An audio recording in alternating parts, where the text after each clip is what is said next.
Colocar um lutador ao lado de um manager pode ser exatamente o que ele precisa para alcançar o sucesso. E basta lembrar de duplas clássicas como Brock Lesnar e Paul Heyman, Undertaker e Paul Bearer, ou ainda Randy Savage e Miss Elizabeth. Todas essas parcerias funcionaram muito bem e até hoje são lembradas com carinho pelos fãs. Mas é importante dizer que ter um manager não garante automaticamente que a fórmula vai dar certo. Ao longo da história da luta livre, vimos várias combinações que simplesmente não encaixaram, resultando em trajetórias sem brilho e, inevitavelmente, no fim da parceria. E a WWE, com suas décadas de história, tem muitos exemplos desse tipo de situação. Então hoje a gente vai voltar no tempo e relembrar algumas dessas parcerias que deram errado. Mas antes da gente prosseguir para o nosso vídeo, galera, não esquece de curtir esse vídeo, se inscrever no canal, ativar o sininho e comentar embaixo tudo isso que eu vou passar para vocês, beleza? Então, meu povo, partiu pro vídeo. Ryback, tendo como manager Paul Heyman. No fim de 2013, a WWE tentou repetir a fórmula de sucesso que Paul Heyman teve ao lado de Brock Lesnar e CM Punk, colocando ele para trabalhar com alguns talentos mais novos. A primeira aposta foi em Curtis Axel, que até conquistou o cinturão intercontinental. Depois disso, vieram Ryback e Cesaro, e nenhuma dessas parcerias chegou perto do impacto que CM Punk e Brock Lesnar tiveram, mas a pior delas, sem dúvida, foi com Ryback. A química simplesmente não existia. Paul Heyman não conseguia se conectar com Ryback diante das câmeras, e parte disso passava também pela dificuldade de Ryback no microfone. O resultado é que nada funcionou para nenhum dos dois. E rapidamente, Paul Heyman voltou a ser manager exclusivo de Brock Lesnar, em plena construção para a WrestleMania 30, enquanto Ryback afundava em uma carreira morna, preso em rivalidades de midcard e duplas sem brilho. Alberto Del Rio, tendo como manager Zeb Colter. O cenário do título mundial no fim de 2013 não era um dos melhores, quase sempre girando em torno de Jack Swagger, Dolph Ziggler e Alberto Del Rio. Swagger estava aliado a Zeb Colter, em uma gimmick que talvez fizesse mais sentido nos dias de hoje, mas a dupla se separou e Zeb Colter logo encontrou um novo parceiro. Esse parceiro foi justamente Alberto Del Rio, que retornou em 2015, derrotando John Cena no Hell in a Cell e conquistando o cinturão dos Estados Unidos. A partir daí, os dois chegaram a renomear o cinturão como Max American Championship, movendo até mesmo uma nova nação. O problema é que a ideia não foi a lugar nenhum, e em menos de um mês a parceria já tinha acabado, pois Alberto Del Rio se juntou à facção League of Nations, os Authors of Pain, tendo como manager Drake Maverick. Os Authors of Pain tiveram uma ótima fase quando chegaram ao NXT ao lado de Paul Ellering, mas tudo mudou quando subiram para o main roster. Logo na sua estreia, eles se separaram de Paul Ellering e no lugar dele entrou o GM do 205 Live, Drake Maverick.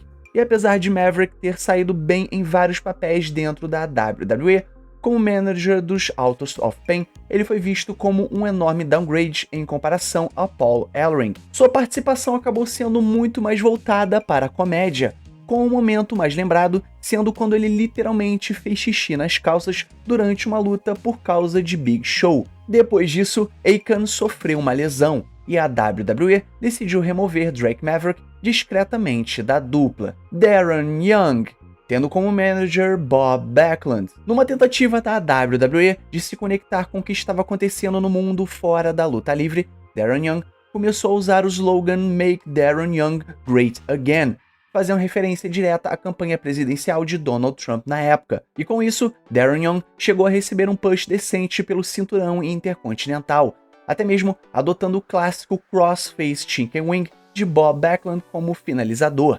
Mas a verdade é que a gimmick não caiu nas graças do público, e apesar de alguns momentos de destaque ao lado de Bob Backlund, nada realmente memorável aconteceu. Eventualmente, Darren Young sofreu uma lesão no braço, foi demitido da empresa e com isso a gimmick foi rapidamente abandonada. As Kabuki Warriors, tendo como manager Paige. A dupla Asuka e Kairi Sane conquistaram bastante sucesso na divisão de duplas femininas, mas muitos podem esquecer que dentro da storyline foi Paige quem as uniu.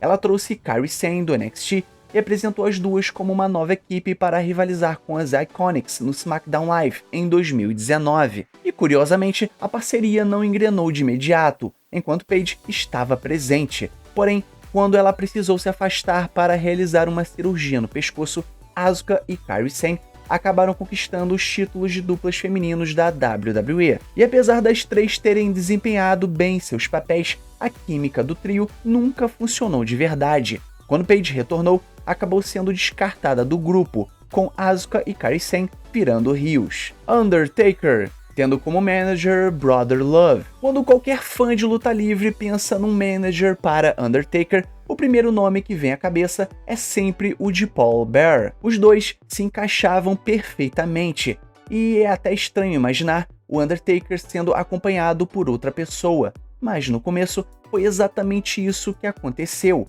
No início da sua carreira na WWE, Undertaker era gerenciado por Brother Love. Essa parceria durou apenas alguns meses, entre o fim de 1990 e o início de 1991, até que Brother Love vendeu o contrato de Undertaker para Paul Bearer.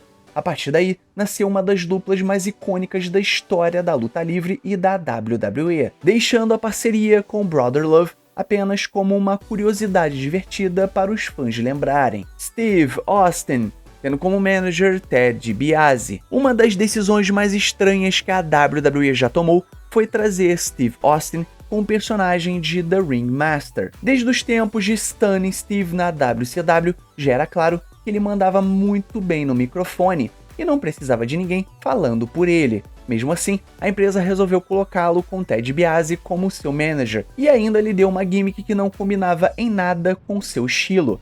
Steve Austin odiava o personagem e rapidamente pediu uma mudança, iniciando a transição para o lendário Stone Cold Steve Austin. Logo depois, na WrestleMania 12, Ted DiBiase foi tirado de cena e Steve Austin começou a trilhar o caminho para se tornar um dos maiores nomes da história da luta livre. E é claro, ele nunca precisou de um manager. Os Hardy Boys, tendo como manager Michael Hayes. Quando Matt Hardy e Jeff Hardy assinaram oficialmente com a WWE, rapidamente se tornaram o símbolo do que era considerado legal no final dos anos 90, desde o jeito de se vestir, a atitude, a música, até os movimentos insanos dentro do ringue. Tudo isso conquistou o público mais jovem da época. A WWE então resolveu dar a eles um manager, Michael Hayes, e tinha sido visto como descolado nos anos 80, juntamente com os Fabulous Freebirds. Mas naquela época, ele já era considerado um veterano tentando parecer moderno ao lado de duas estrelas jovens e cheias de energia. A parceria acabou não funcionando,